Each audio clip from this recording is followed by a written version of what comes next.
Olá pessoal, estou de volta. Sou o professor Marcos Guimarães e hoje nós vamos falar sobre o PED 7. Vem comigo!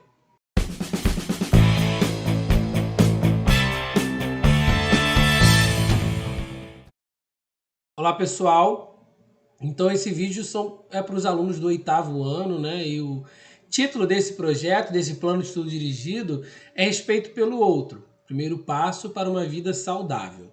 E aí, começando na nossa sessão, que é a sessão 5, fala o seguinte: na região do Nordeste paulista, destaca-se a localidade de Mojimirim, que no início do século XIX englobava o território da futura freguesia de São Simão, atualmente município.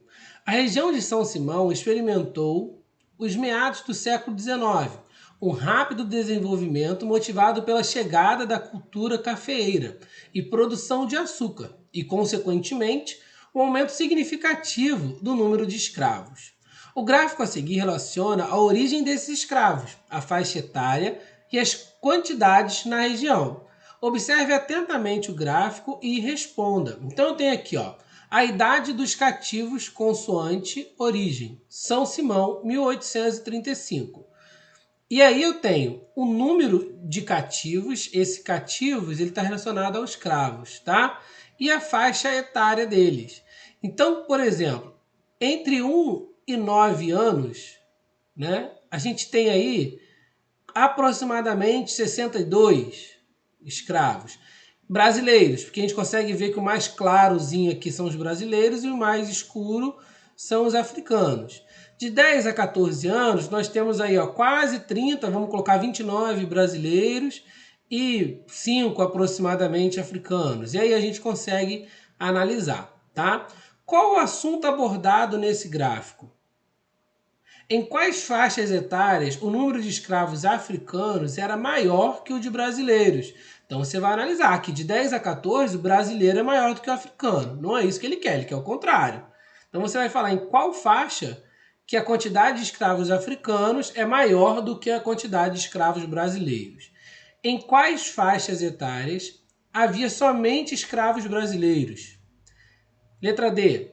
Na faixa etária de 40 a 49 anos, havia menos escravos brasileiros ou africanos? Tudo analisando essa imagem aqui, vocês conseguem responder, certo? A letra F. Em quais faixas etárias o total de escravos ultrapassou de 50 pessoas?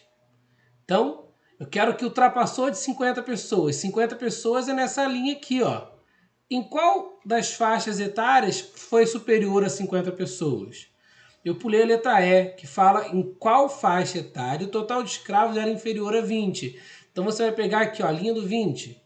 Quais faixas etárias tinha quantidade inferior, menor do que 20? Certo? Menor está abaixo, né? E maior está acima daquela linha. Letra G. Complete a tabela de acordo com as colunas do gráfico, com as quantidades aproximadas de escravos por faixa etária. Então vamos lá. De 1 a 9 anos, brasileiros, eu vou considerar aqui 62. Então eu venho aqui 62 aproximadamente. Africanos, não tinha.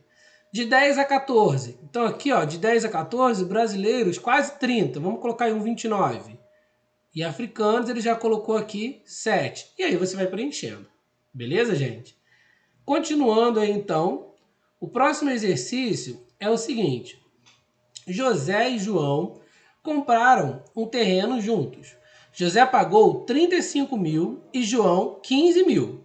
Sendo assim, José teria direito a 70% do terreno e João 30%, já que combinaram essa divisão de forma justa, pois respeitam um ao outro.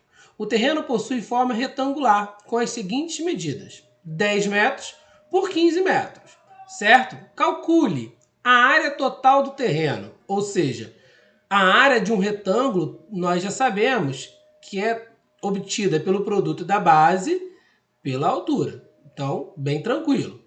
O valor do metro quadrado do terreno. Gente, como é que eu faço esse valor do metro quadrado do terreno? Certo?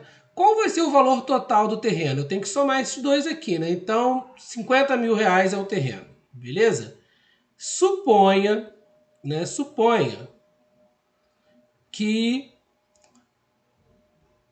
o terreno tem aí, sei lá, 100 metros quadrados. Né? Suponha que a área desse terreno, ó, que a área seja 100 metros quadrados. Qual que é o valor do metro quadrado do terreno? Como é que eu faço isso? Né? Você vai pegar o quê? O valor do terreno, que é 50 mil, e dividir pela quantidade de metros quadrados. Então você vai saber quantos reais ele vale por metro quadrado, por 1 metro quadrado, certo? Dividindo o valor pela área, você descobre o valor de cada metro quadrado. A letra C, a área é referente a João. Então vamos lá, preste atenção. Se 100 metros, suponha que a área seja 100 metros quadrados. Não é 100 não, tá, pessoal? Você tem que fazer aqui o cálculo da área. Suponha que seja 100 metros quadrados. E eu sei que José tem 70% e João 30%. Então vamos lá. 70%, ó, 70 por 100 de 100 metros quadrados. Resolvendo isso daqui, eu posso eliminar o zero, né?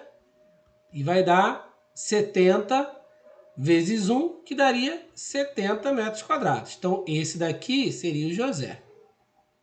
Tá? E o João? Como é que seria o João nesse caso aqui?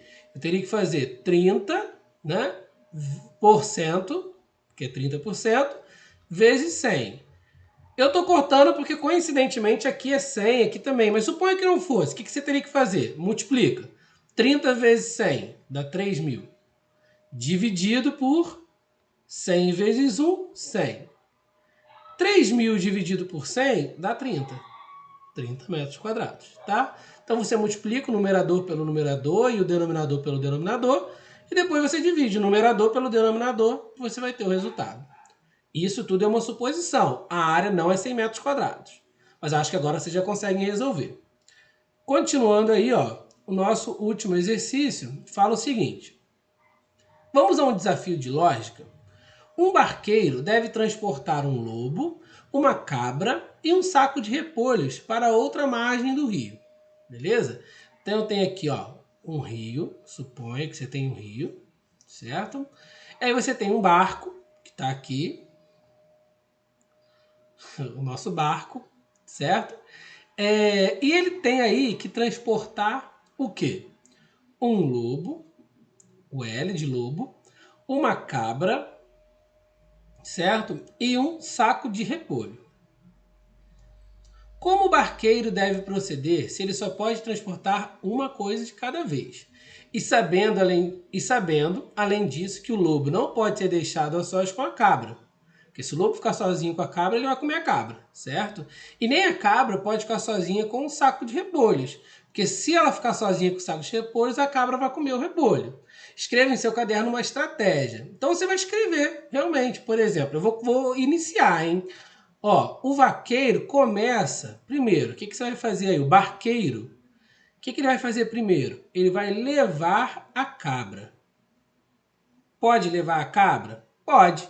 Porque vai ficar o lobo e repolho. O lobo não come repolho, então não tem problema. Aí ele vai deixar a cabra do lado de lá, certo? E aí a cabra agora, ela saiu daqui, ó. A cabra saiu daqui. Agora a cabra já veio para lá de cá. Beleza? E aí, qual que vai ser o segundo passo? Para ele terminar, o objetivo é levar tudo que está do lado esquerdo para o lado direito. E vocês vão escrever isso bonitinho aí. Beleza? Então, espero que vocês tenham entendido. Até a próxima. Tchau, tchau.